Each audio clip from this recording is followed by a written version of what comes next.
from she rise, but put it on so good I make sure. Бұл суретті көрдіңдер да, урматтуу катталуучулар. Биз 10 класс кезде 10-11-де досум бар, математик, күчтүү, өзүнүн убагындагы эң күчтүү математиктердин бирөөсү. Дагы бир дос бар, ал 2 жолу дүйнөдөн коло медаль алган, ал дагы математик. Дагы бир дос бар, ал физик, республикадан 1-орун болгон. Экөөбүз атаандаш болуп жүргөнбүз. Кийин мени ашып кеткен. Башында менден күчтүү болчу, мен аны ашып, анан эң кайра мени ашып кеткен. Францияда физика илими боюнча доктор, илимий даражасы. Анан кийин баардыгыбыз эми салыштырмалуу, акылдуу, салыштырмалуу билимдүү балдарбыз. Ойлондук, арыкпыз, ботаникпиз баарыбыз. Анан кийин күчтүү болгубуз келди, чоң болгубуз келди, булчуңдар чоң болушун кааладык да.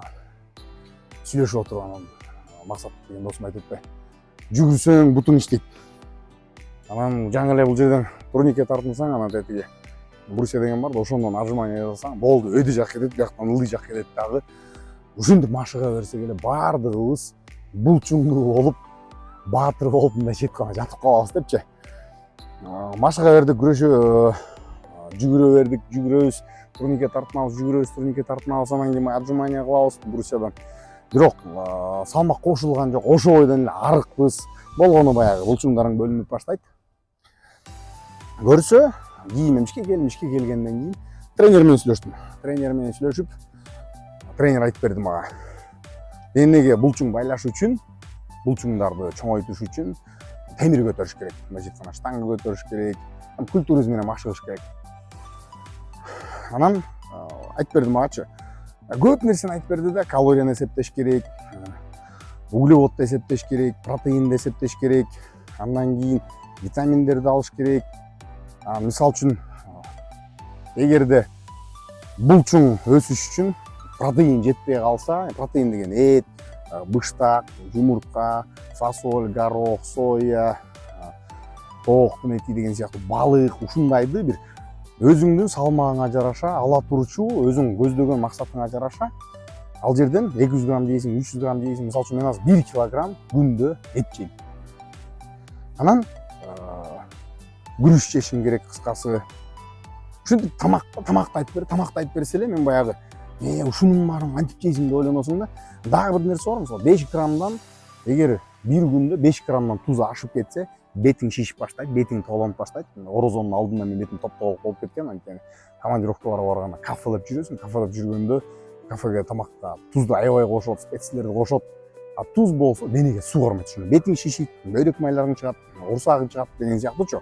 Сен машыгасың, күндү барып залга барып машыгасың, бирок сен семизсиң да, былчыксың. Мунун кандай мааниси бар? Туз аз болуш керек. Андан кийин мисалы приседание кылып атасың, 80 килограммга жеттиң, 80 килограмм көтөрүп атасың, 82-ни койсо эле көтөрө албай каласың. Эмне? Анткени бул мээңде бир чектөө бар, сен ал чектөөнү аша албайсың, коркосуң. Анан бул жерде көздү байлап машыгуу деп коет. Орусча слепая тренировка деп коет. Мынтип туруп көзүңдү байлап туруп 70-ти, 60-ты көтөрүп, 60-ты көтөрүп, туруп туруп 90-ды көтөрүп алат дагы. Бул жерден аркаңдан кармап турат, эми көтөрө албай калсаң жардам берип койгондой. Сен ойлонбой туруп эле баягы 70 экен, 80 экенди ойлоп туруп эле 90-ды көтөрүп алат. Ушундай слепая тренировка деп коет. Андан кийин негатив деген дагы бар да. Негатив деген кандай? Оор салмакты саласың, мисалы 80ден ашса көтөрө албай атсаң, 100дү салат дагы, сен акырын түшүрөсүң баягы. Физиканы билгендер буну билет. Көтөргөн менен, мисалы бир нерсени көтөрөсүң, же болбосо ошол нерсени ылдый түшүрөсүң, экөөнүндө бирдей күч кетет, бирдей энергия калат. Анан буну сен ылдый түшүргөн кезде булчуңдар 100 килограммды сезе түшөт дагы, 85 килограммды көтөрүп баштайсың. Эми урматтуу угармандар, суроо, ушул нерсенин баарын айтып атканда башыңар чаташып кетпейби? Албетте башыңар чаташты. Ушунун баарын кылыш керекпи деп ойлоносуң да. А бул жерден кандай ой кетет? Мисалы менде кандай ой кеткен? Деги эле мага окшогондордун көбүндө ушундай ой кетет. Биздин ой жүгүртүүбүздү эмне калыптаган? Голливуддун кинолору, Джеки Чандын кинолору ал жерде кантип көркөмдөп берген буну? Рокки киносун эстейлик. Жаштар билбесе керек, улуулар билет буну. Роккида кандай? Американын боксеру, жанагы Сильвестр Сталлоне тоого барып машыгат. Жумурт кыйнап өзүн жумуртка ичет, анан күнү машыгат дагы, чарчап монтип кулап калат. Эртесин туруп кайра машыгат, кайра чарчап калат.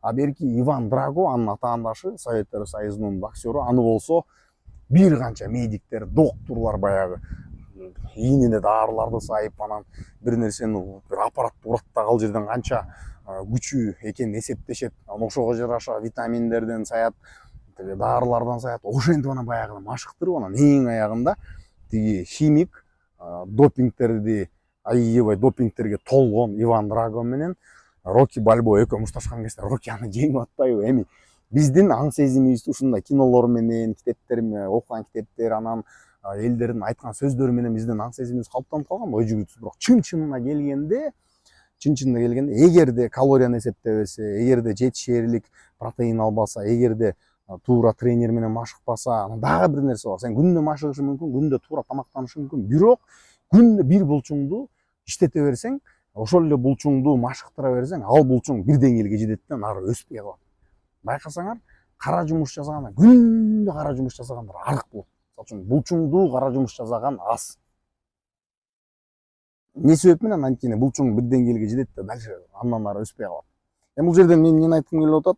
Көрсө, биз баягы канчалык математик, канчалык физик болуп, канча көп китеп окуган күнү дагы жөнөкөй китепти эле окубаган бир тренердин деңгээлинде эмес болчубуз да, ал деңгээлден ылдый болчубуз да. Бул жерде мен эмне айткым келип атат? Бул баардык нерсеге эле ушундай иштей береткен. Мисалы, ата-эне курс, ата-эне бала тарбиялоо боюнча бир да курсту көрбөгөн, бир да китеп окубаган, бир да лекцияны укпаган адам ойлонот экен, баламды ушундай эле тарбиялап койсо болот деп. Биз ойлонгондой да. Ал биз баягы машыга бердик, бирок эч кандай жыйынтык чыккан жок. Ошол сыяктуу эле ата-эне ойлонот, бизди ушинтип эле чоңойткон деп туруп эле ата-энесинен көргөнүн баласына жаза берет, анан баласынан эч кандай жыйынтык чыкпайт. Ошон үчүн бул жерден кандай тыянак чыгарса болот? Кайсыл ишти баштаба, ал ата-энелик болушу мүмкүн, ал спорт болушу мүмкүн, ал деги эле олимпиада болушу мүмкүн, ОРТ болушу мүмкүн. Сөзсүз түрдө ошол иштен бир жыйынтык көрсөткөн, колдон келишинче ошол иштин чучугун ичкен бир чеберинен сөзсүз түрдө кеңеш алыш керек. Болбосо жанагындай болуп жүдөй беребиз да. Дагы бир мисал, урматтуу ата-энелер, урматтуу окуучулар, мисалы бир бул менин мисалым эмес, бир китептен окугам. Укмуш дүйнөнү багынткан эки философ бейлик. Анан кийин жөнөкөй бир мектептин медиги, жөнөкөй бир доктуру, бир бала ооруп калды, ашказанын бурап ооруп атат. Баягы эки дүйнөнү багынткан философтун койгон диагнозу туура болобу, же болбосо жөнөкөй медиктин койгон диагнозу туура болобу? Албетте жөнөкөй медик анткени тигилер дүйнөнү багынткан философ болгону менен ал иште эч нерсе билбейт. Ошол себептен урматтуу ата-энелер, урматтуу окуучулар, келгиле биз баягы эч кандай ал нерсени изилдебей эле бир ал иштин устасы менен, чебери менен сүйлөшпөй туруп эле чечим чыгаргандан алыс бололук дагы, үйрөнөлүк, өнүгөлүк, бирөөлөрдөн кеңеш сураганды үйрөнөлүк.